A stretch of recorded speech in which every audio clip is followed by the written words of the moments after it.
Are you British or American? Are you born overseas?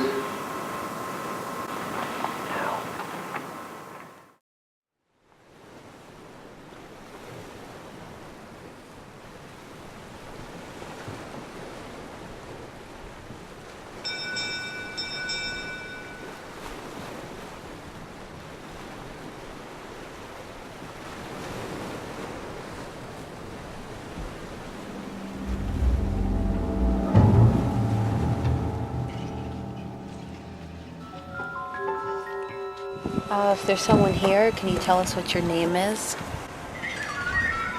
Or anything you want about yourself? Did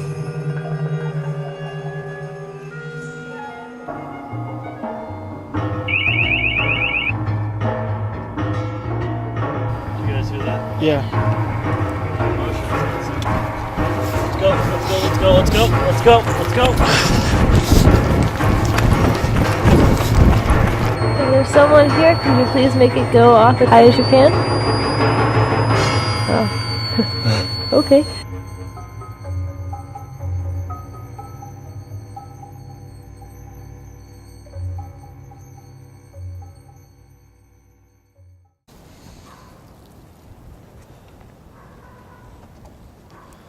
My name is Nicholas Smith, and I'm the founder and director of operations of Crypto Paranormal Investigations. Well, C.P.I. is a non-profit research organization that essentially conducts scientific investigations of allegedly haunted locations and into claims of paranormal activity, for the most part ghosts and hauntings. I wouldn't say that I have a favorite investigation. I mean, there have been a lot of places that I've had a great time visiting and investigating, exploring.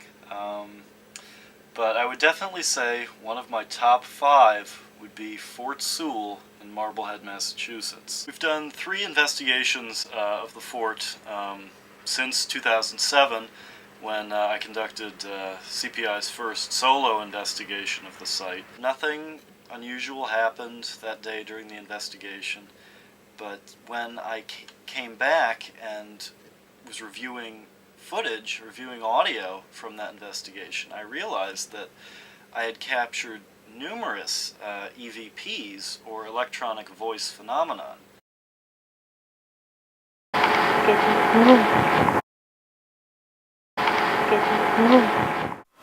Were you a cook here? Are you British or American? Are you born overseas? Are you born overseas? I was outside the storeroom, and I was taking electromagnetic field readings. And I was calling out the readings for the voice recorder I had in my hand. On the tape, you hear me say 0.4, but just after I say it, there's a voice that asks, "What's 0.4?" 0.4 on EMF. And out of the several hundred photos I took, there were some that portrayed a light anomaly unlike anything I had ever seen before.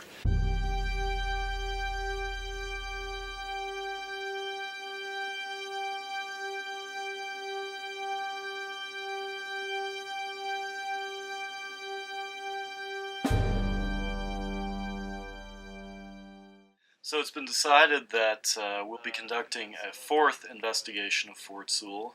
We're going to be bringing a larger team. So I'm fairly excited to see what the new investigation yields as far as evidence goes.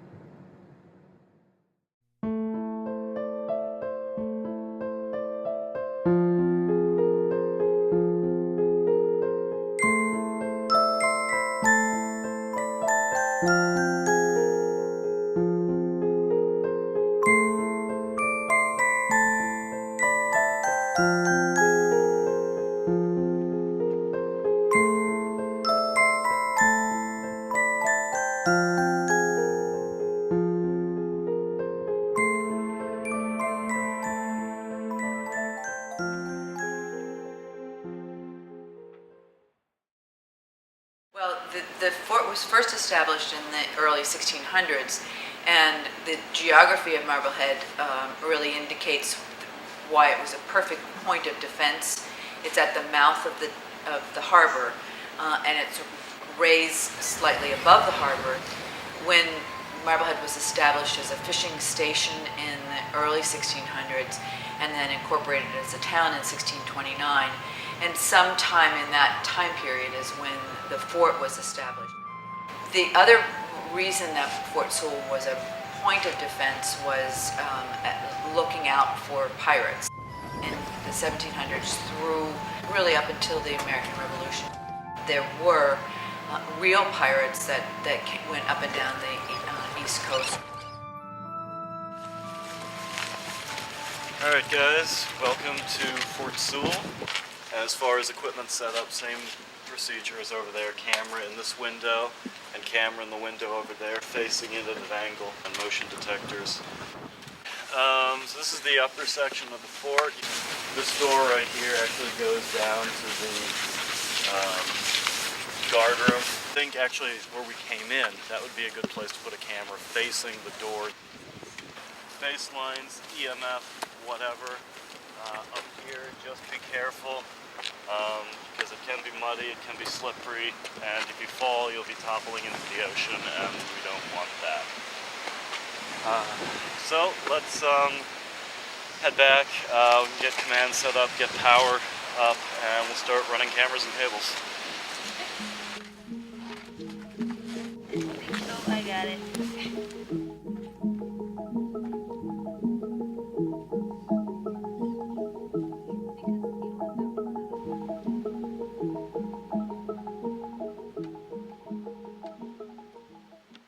So, just quickly go over camera angles. Camera 1 is the kitchen on the right side facing in. Camera 2 is the kitchen on the left side facing in. Camera 3 is the storeroom left side, or right side rather, and camera 4 is the storeroom on the left side. Second DVR, camera 1 is the upper section of the fort facing towards us. Camera 2 is, again, the upper section facing towards the guard room door.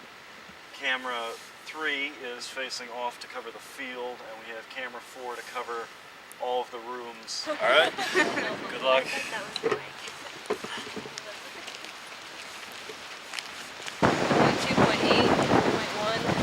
2.1. There's a lot of theories out there of what ghosts are, what form we take after we die. Present-day scientific-minded researchers believe that ghosts or paranormal entities are comprised of energy. Our bodies, our living bodies, are great generators of energy. We give off about 90 degrees of heat, or thermal energy, and our bodies also have a bioelectric field. The law of conservation of energy says that energy can be neither created or destroyed, only reformed. So researchers believe that when we die, the law of conservation of energy comes into effect, and our body's energy is recorded and absorbed by the ambient environment. EMF stands for electromagnetic field. We use EMF meters on investigations to measure electromagnetic energy. So far it's been one, a magnetic. Some frozen fingers. Temperature is 54 with 58% humidity. 0.2, 0.1, 0.3. Nick, what was that noise? We had a motion sensor wall. Yeah, that's what I thought I heard. Yeah. Kristen and I actually just put locked off audio down there, so if anything audible happened, we'll have it. Hopefully, if something visual occurred or moved, we'll also have that on video for evidence.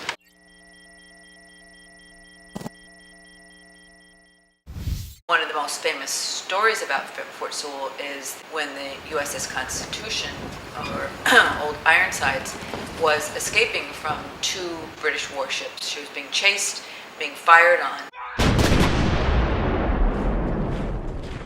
There were men. Little did anyone know that most of them were old men and that there was nothing that they could use to fire against these ships. The British warships didn't follow the Constitution into Marblehead Harbor because of Fort Sewell. They didn't know that there was no ammunition, because if there had been ammunition, then they're sitting ducks trying to come into the harbor. So they decided not to follow the Constitution, and therefore saved her.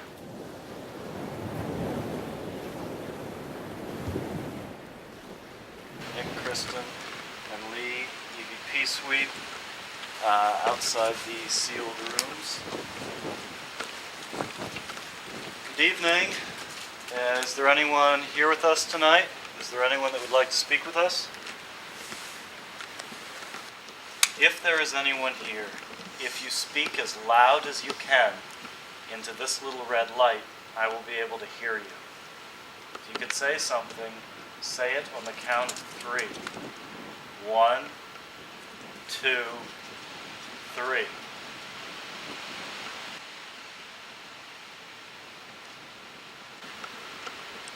Thank you. Were you a soldier that was stationed at this fort?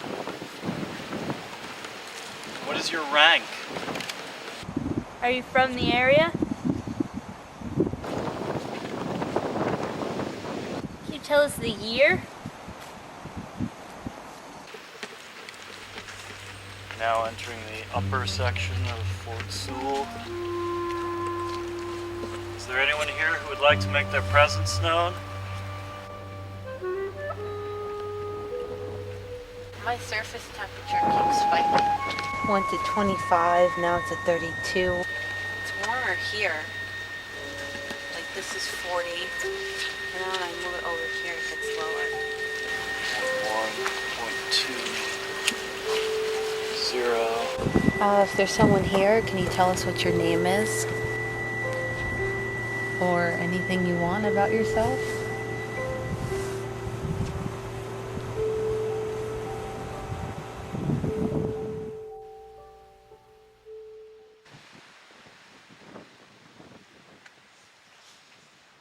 Nick and Shannon doing an EVP session outside the sealed rooms at Fort Sewall, 12:54 a.m.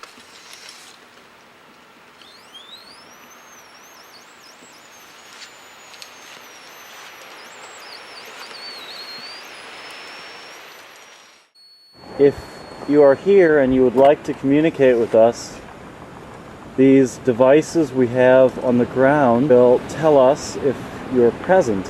If you approach one of these devices, if you move your hand in front of them, they will be able to tell us that you're here. Could you walk towards us, or could you move your hand in front of them? Do you want us to leave?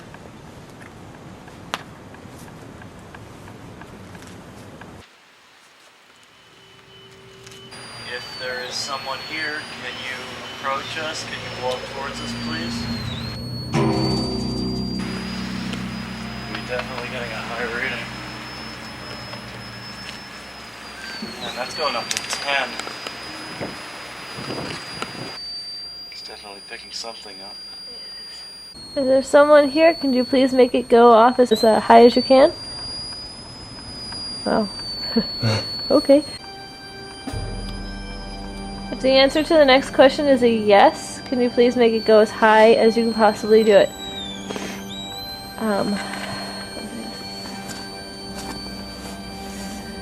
Did you die here?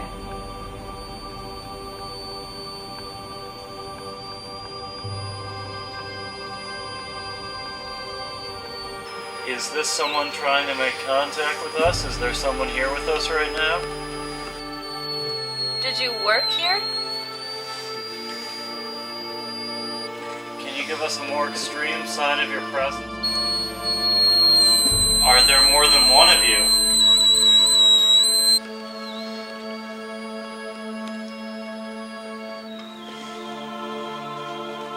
Yeah, I think if there was anything here before, it's not here anymore. Alright. Thank you very much.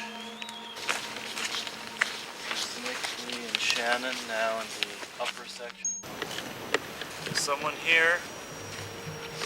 Please give us a sign of your presence.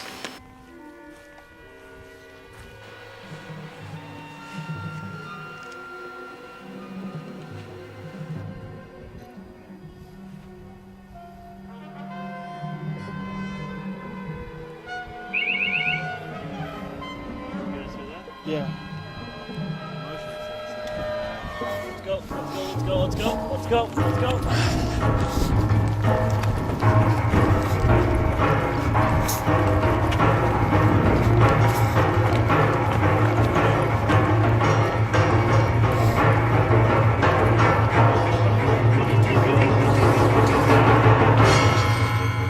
Hello, is there someone down here? If there's someone here, please give us a sign of your presence.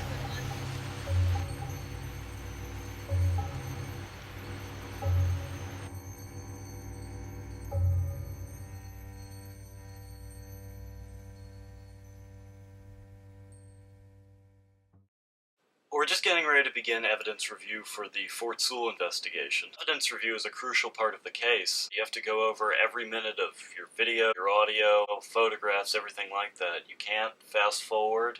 You have to watch everything in real time. And it will probably take several days to go over everything that we have.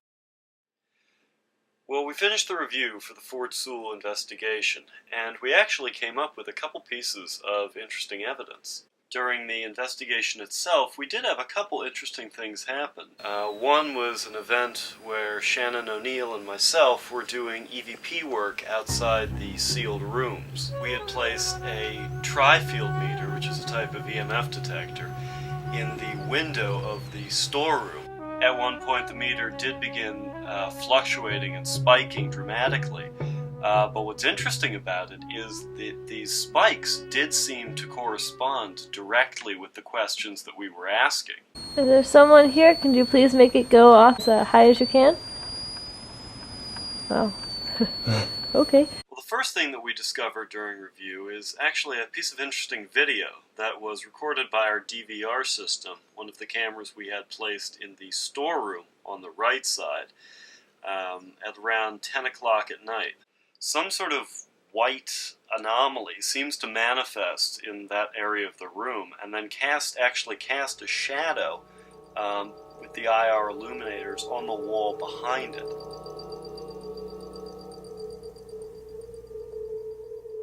It could be something as simple as a paint chip falling off the ceiling. There was a lot of wind that night. Second piece of evidence that we found from our investigation is actually a piece of audio evidence. And it happens right before the first motion sensor that was tripped that night went off. We had two of our audio recorders placed outside the sealed rooms, just set up to record throughout the night. You hear a popping sound, and then just after that, the beep of the motion sensor being triggered.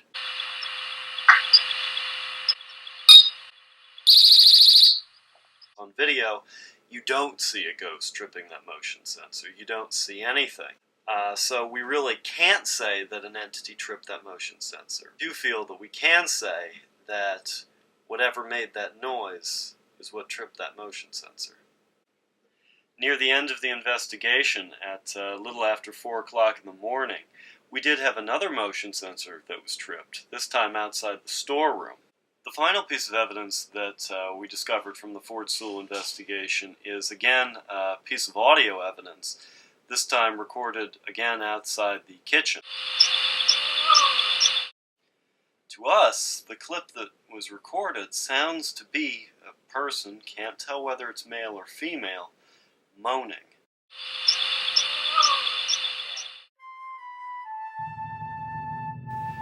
We went looking for answers, and instead came back with a bunch of new questions, which is something that actually happens more often than we find actual evidence. But that's what keeps us, me anyway, coming back. The search for answers, the search for the truth. Do you feel that Fort Sewall might be haunted? I think it's certainly a possibility. The EVPs are the most convincing. The photographs seem to me it still could be some kind of a light anomaly that's showing up somehow or other.